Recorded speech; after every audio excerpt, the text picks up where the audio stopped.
ಕೋಲಾರ ಲೋಕಸಭಾ ಕಾಂಗ್ರೆಸ್ ಅಭ್ಯರ್ಥಿ ಗೌತಮ್ ಪರವಾಗಿ ಶ್ರೀನಿವಾಸಪುರ ತಾಲೂಕಿನ ರೋಜೋರನಹಳ್ಳಿ ಕ್ರಾಸ್ನಲ್ಲಿ ಪ್ರಚಾರ ಸಭೆ ಕಾರ್ಯಕ್ರಮವನ್ನು ಹಮ್ಮಿಕೊಳ್ಳಲಾಗಿತ್ತು. ಕಾರ್ಯಕ್ರಮದಲ್ಲಿ ಮಾಜಿ ಸ್ಪೀಕರ್ ರಮೇಶ್ ಕುಮಾರ್ ಕೇಂದ್ರ ಸರ್ಕಾರ ಹಾಗೂ ಜೆಡಿಎಸ್ ನಾಯಕರ ವಿರುದ್ಧ ವಾಗ್ದಾಳಿ ನಡೆಸಿದರು. ಪ್ರಧಾನಮಂತ್ರಿಗಳಾದ ನರೇಂದ್ರ ಮೋದಿ ಅವರು ಪ್ರಧಾನಿಗಳಾಗುವ ಮೊದಲು ದೇಶದಲ್ಲಿ ದಿನಬಳಕೆ ವಸ್ತುಗಳಿಂದ ಹಿಡಿದು ಎಲ್ಲಾ ವಸ್ತುಗಳ ಬೆಲೆ ಏರಿಕೆಯಾಗಿದೆ. ನಿರುದ್ಯೋಗಿ ಸಮಸ್ಯೆ ಹೆಚ್ಚಾಗುತ್ತಿದೆ. ಕಾಂಗ್ರೆಸ್ನವರು ಎಲ್ಲಾ ಹಣವನ್ನು ತಿಂದು ಬಿಡುತ್ತಿದ್ದಾರೆ ಎಂದು ಆರೋಪ ಮಾಡಿದಂತಹ ಮೋದಿಯವರು ಕಳೆದ 10 ವರ್ಷಗಳಲ್ಲಿ ಎಷ್ಟು ನಿರುದ್ಯೋಗ ಸಮಸ್ಯೆಯನ್ನ ಬಗೆಹರಿಸಿದ್ದಾರೆ, ಎಷ್ಟು ದಿನಬಳಕೆ ವಸ್ತುಗಳ ಬೆಲೆ ಕಡಿಮೆ ಮಾಡಿದ್ದೀರಿ ಎಂದು ಜನಪ್ರತಿನಿಧಿಗಳ ಹಣ ನುಂಗಿದವರಿಂದ ಹೊರತೆಗೆದಿದ್ದಾರೆ ಎಂದು ಪ್ರಶ್ನಿಸಿದರು.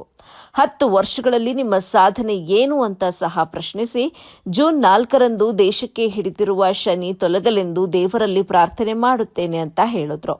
ನಂತರ ಬಿಜೆಪಿ ಜತೆ ಜೆಡಿಎಸ್ ಹೊಂದಾಣಿಕೆ ವಿಚಾರ ಮಾತನಾಡಿ, ರೈತರ ಮಕ್ಕಳೆಂದು ಹೇಳಿಕೊಳ್ಳುವವರು ಮೈತ್ರಿಯಲ್ಲಿ ಕೇಳಿದ್ದು ರಾಜ್ಯದಲ್ಲಿ ಕೇವಲ 3 ಕ್ಷೇತ್ರ, 3ರಲ್ಲಿ ಮಂಡ್ಯ ಮಾಜಿ ಪ್ರಧಾನಿಗಳ ಮಗನಿಗೆ, ಹಾಸನ ಮೊಮ್ಮಗನಿಗೆ, ಕೋಲಾರ ಮೀಸಲು ಕ್ಷೇತ್ರವಾಗಿರುವ ಕಾರಣ ಬಿಟ್ಟುಕೊಟ್ಟಿದ್ದಾರೆ.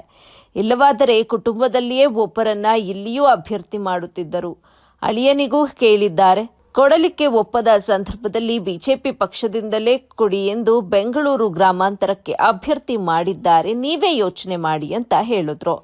ವರದಿ ರಫೀವುಲ್ಲಾ, ಎಬಿ ನ್ಯೂಸ್, ಶ್ರೀನಿವಾಸಪುರ. ಎಲ್ಲ 3 ಪಂಚಾಯಿತಿಗಳ ಹಾಗೂ ಶ್ರೀನಿವಾಸಪುರ ತಾಲೂಕಿನ ಎಲ್ಲ ಮುಖಂಡರುಗಳಿಗೂ ಎಲ್ಲ ಕಾಂಗ್ರೆಸ್ನ ಕಾರ್ಯಕರ್ತರಿಗೂ ಏನಿಲ್ಲ, ಸುತ್ತರಾಮ್ 0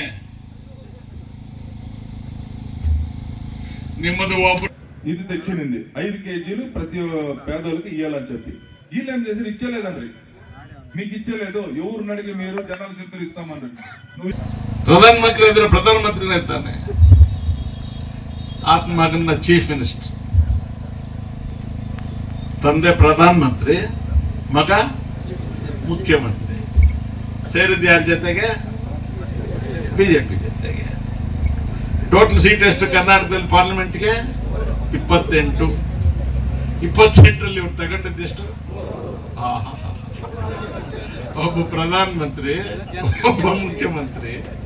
28ರಲ್ಲಿ ಕೇಳಿದ್ದು 3, ಅದರಲ್ಲಿ 2 ಯಾರಿಗೆ?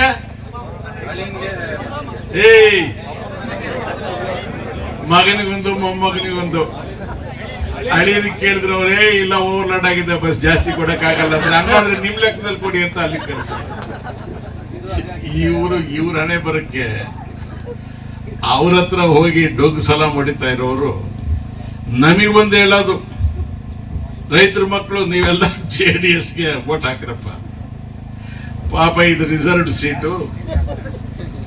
ಒಳ್ಳೆ ಹುಡುಗ ನಮ್ಮ ಹೆಣ್ಮಗಳು, ಅವ್ರ ತಾಯಿ ಮಂಗಮ್ಮನವರು ನಮ್ಮೂರ ಹತ್ರ ನೋಡಿ, ಅವ್ರಿಗೆ ಅದೇನ್ ಸಿಟ್ಟು ನನ್ನ ಮೇಲೆ ಗೊತ್ತಿಲ್ಲ. ಇದಕ್ಕೂ ಬಲಿ ಕೊಡಕ್ಕೆ ನಮ್ಮ ಹೆಣ್ಮಗಳ ಮಗನ್ನೇ ತಗೊಂಡಿದ್ದಾರೆ, ಮುಗಿಸಾಕ್ಬಿಟ್ರೆ ಅವ್ರನ್ನ. ಯಾರು ಅವ್ರ ನೆರಳಿಗೆ ಹೋಗಿ ಬದುಕಿ ಚೆನ್ನಾಗಾದವರಿಲ್ಲ. ಬಹಳ ದೊಡ್ಡ ಮನುಷ್ಯ ಆತ ಕುಮಾರಸ್ವಾಮಿ. ಇಲ್ಲಿಗೂ ಬಂದಿದ್ರಲ್ಲ, ಬಂಗ್ವಾದಿಗೆಲ್ಲ ಬಂದಿದ್ರು, ಗೊತ್ತಿದೆಪ್ಪ. ಆತ ಹೇಳಿದ